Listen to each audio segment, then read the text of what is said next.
The Gift of the Magi by Oliver Henry. $1.87. That was all, and 60 cents of it was in pennies.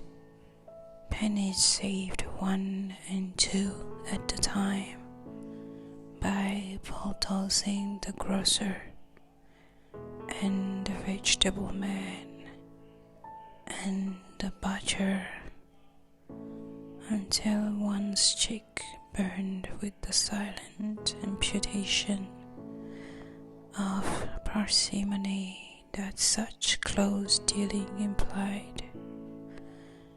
3 times Della counted it. $1.87. And the next day will be Christmas. There was clearly nothing to do but flop down on the shabby little couch and howl. So Della did it, which instigated the moral reflection that life is made up of sobs, sniffles, and smiles, with sniffles predominating, while the mistress of the home is gradually subsiding from the first stage to the second. Take a look at the home. A furnished flat of $8 per week. It did not exactly beggar description, but it certainly had that word. On the lookout for the mid-deaconcy squad. In the vestibule below, with the letter box into which no letter would go, and an electric button from which no mortal finger could coax a ring. Also appurtening thereunto was a card bearing the name Mr. James Dallingham Young.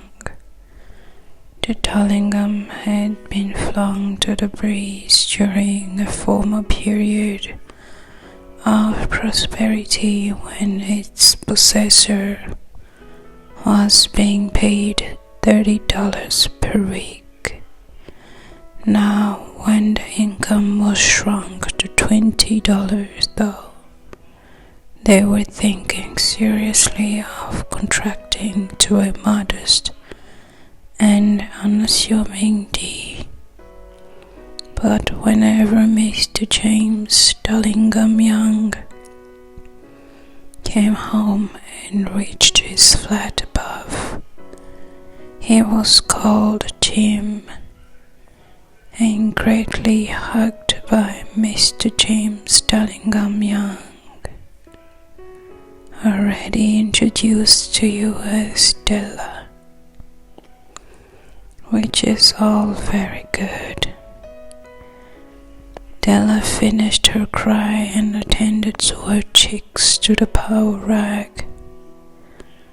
She stood by the window and looked out dully at a grey cat walking a grey fence in a grey backyard.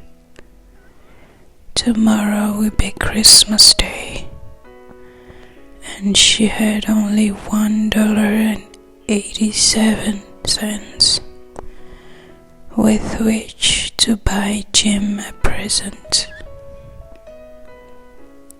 She had been saving every penny she could for months, with this result. $20 a week doesn't go far. Expenses had been greater than she had calculated. They always are. Only $1.87 to buy a present for Jim. her gem. Many a happy hour she had spent planning for something nice for him, something fine and rare and sterling, something just a little bit near to being worthy of the hour of being owned by Jim. There was a bioglass between the window of the room. Perhaps you have seen a bioglass in an $8 flat. A very thin and very fragile person may say, by observing his reflection in the rapid sequence of longitudinal strips, obtain a very accurate conception of his looks. Della, being slender, had mastered the art. Suddenly she wheeled from the window and stood before the glass. Her eyes were shining brilliantly, but her face had lost its color within 20 seconds. Rapidly she pulled down her hair and let it fall to its full length. Now there were two possessions of the James Dillingham Youngs, in which they both took a mighty pride. One was Jim's gold watch that had been his father's and his grandfather's. The other one was Della's hair.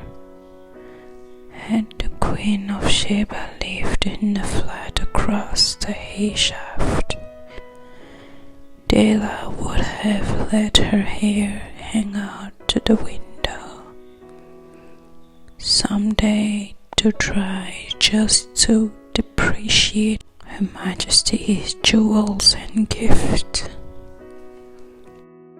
Had King Solomon been the janitor, with all his treasures piled up in the basement, Jim would have pulled out his watch every time he passed, just to see him pluck at his beard from envy. So now Della's beautiful hair fell about her, rippling and shining like a cascade of brown waters.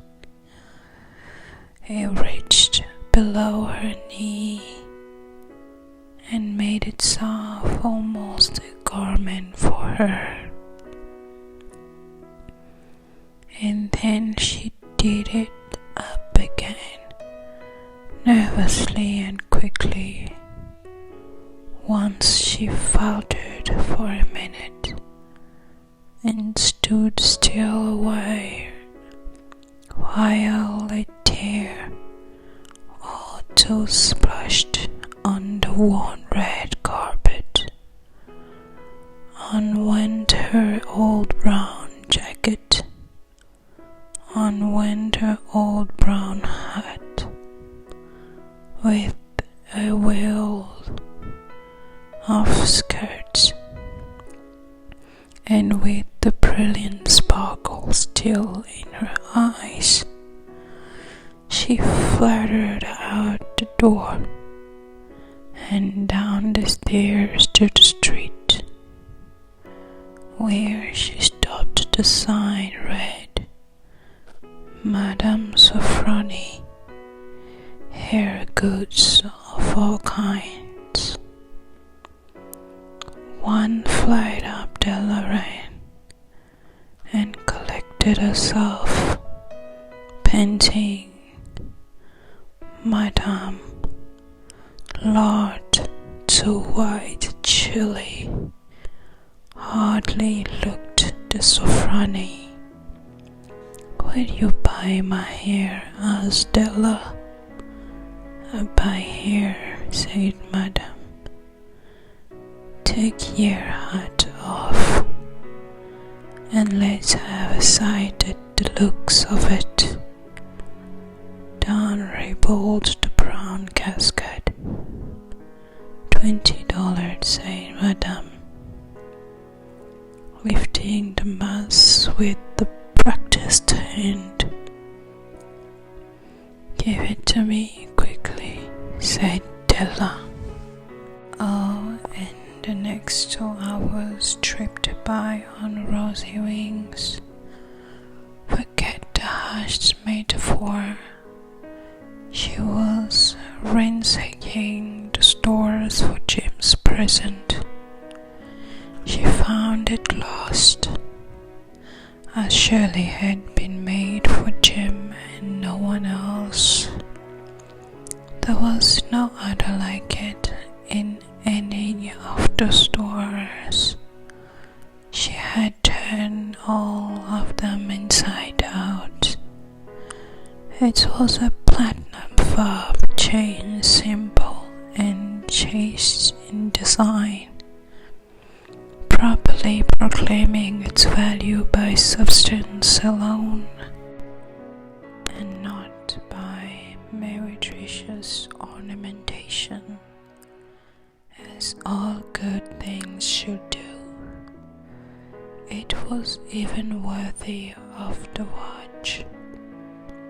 As soon as she saw it, she knew that it must be Jim's.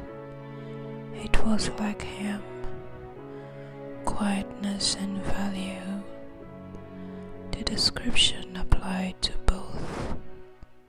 $21 they took from her for it, and she hurried home with the 87 cents.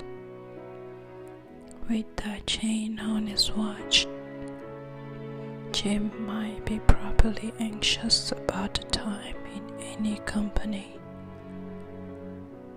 Grand as the watch was, he sometimes looked at it on the slide on account of the old leather strap that he used in place of a chain. When Della reached home, her intoxication gave way a little to prudence and reason. She got out her curling iron and lighted the gas and went to work repairing the ravages made by generosity added to love, which is always a tremendous task. Dear friend, a mammoth task. Within 40 minutes her head was covered with tiny, close-lying curls that made her look wonderfully like a trying schoolboy. She looked at her reflection in the mirror long, carefully and critically. "If Jim doesn't kill me," she said to herself, "before he takes a second look at me, he'll say I look like a Coney Island chorus girl. But what could I do? Oh, what could I do with $1.87? At 7 o'clock the coffee was made, and the frying pan was on the back of the stove, hot and ready to cook the chops. Jim was never late. Della doubled the fob chain in her hand and sat on the corner of the table near the door that he always entered.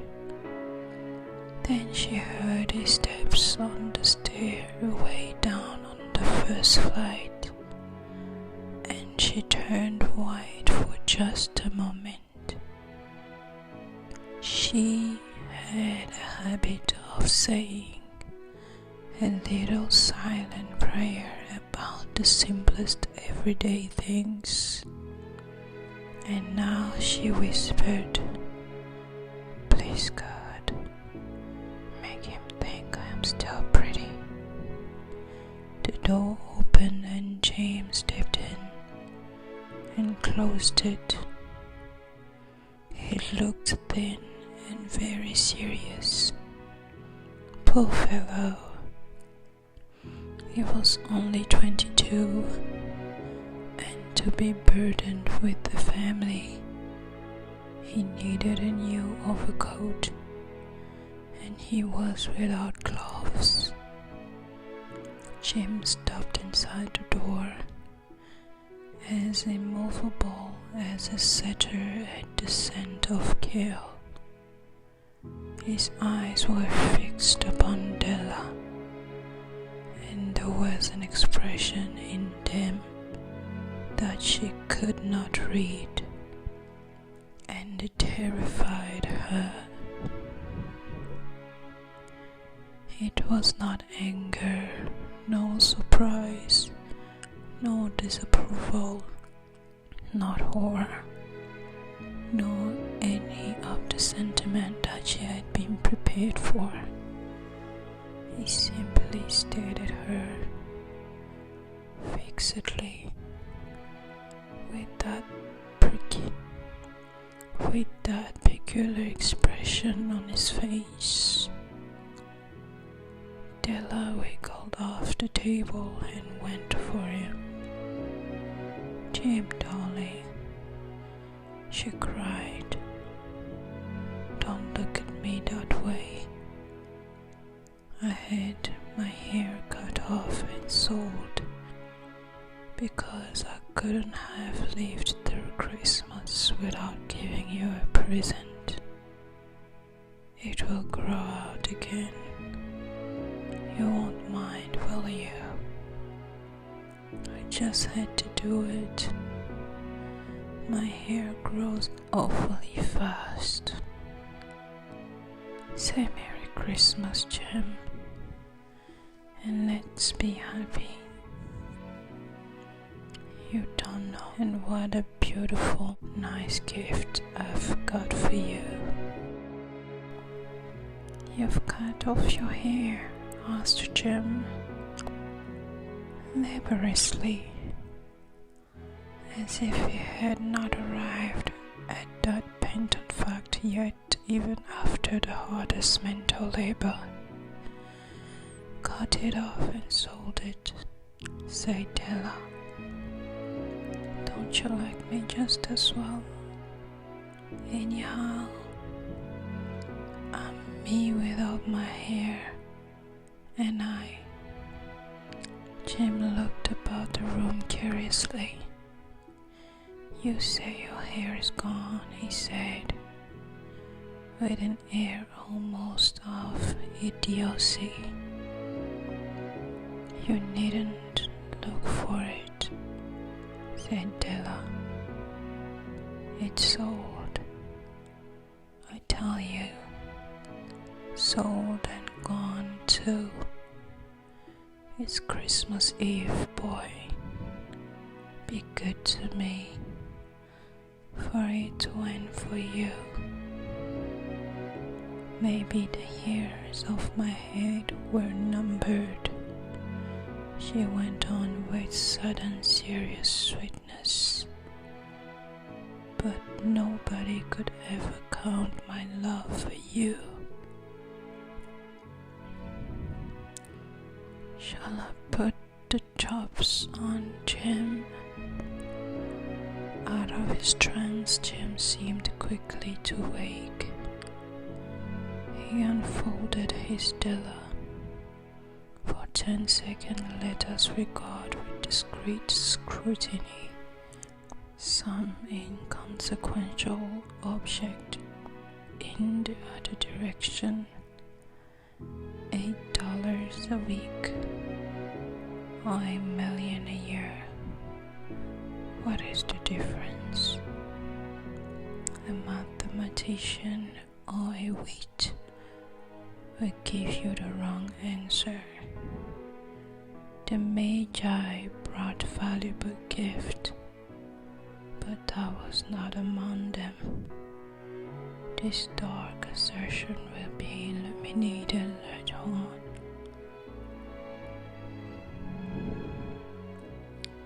Jim drew a package from his overcoat pocket and threw it upon the table. "Don't make any mistake, Dell," he said, "about me. I don't think there is anything in the world of a haircut, or a shave, or a shampoo that could make me like my girl any less. But if you unwrap that package, you will see why you had me going a while at first." White fingers and nimble tore at the string and paper, and then an ecstatic scream of joy, and then alas, a quick feminine change to hysterical tears and wails, necessitating the immediate employment of all the comfort power of the lord of the flat. For there lay the combs, the set of combs, side and back, that Della had worshipped long in the Broadway window. Beautiful combs, pure turquoise shell, with the jeweled rhymes, just the shade to wear in the beautiful vanished hair. They were expensive combs, she knew, and her heart had simply craved and yearned over them without the least hope of possession. And now they were hers, but the traces that should have adorned the coveted adornment were gone. But she hugged them to her bosom, and at length she was able to look up with dim eyes and smile and say, "My hair grows fast, Jim." And then Della leaped up like a little singed cat and cried, "Oh, oh." Jim had not yet seen his beautiful present. She held it out to him eagerly upon her open palm, the dull palm. The dull precious metal seemed to flash with a reflection of her bright and ardent spirit. "Isn't it a dandy, Jim? I hunted all over town to find it. You have to look at the time 100 times a day now. Give me a watch. I want to see how it looks on it." Instead of obeying, Jim tumbled down on the couch and put his hands under the back of his head and smiled. "Dell," said he, "let's put our Christmas present away and keep them a while. They're too nice to use just at present. I sold the watch to get the money to buy your combs. And now suppose you put the chops on. The magi, as you know, wise men, wonderfully wise men, who brought gift to the babe in the manger. They invented the art of giving Christmas presents.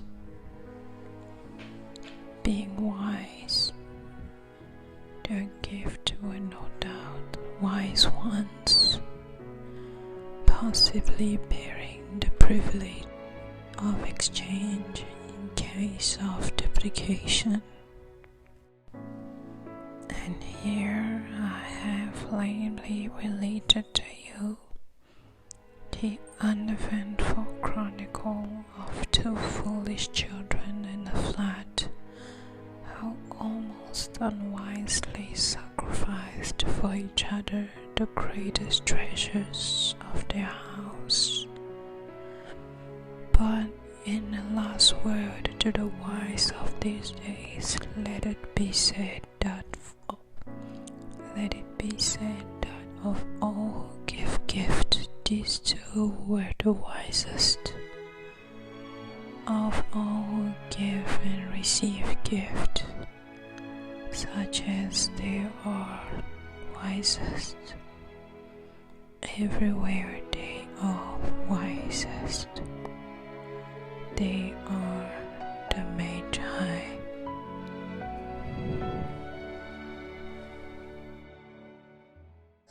Hello there. I am your wife.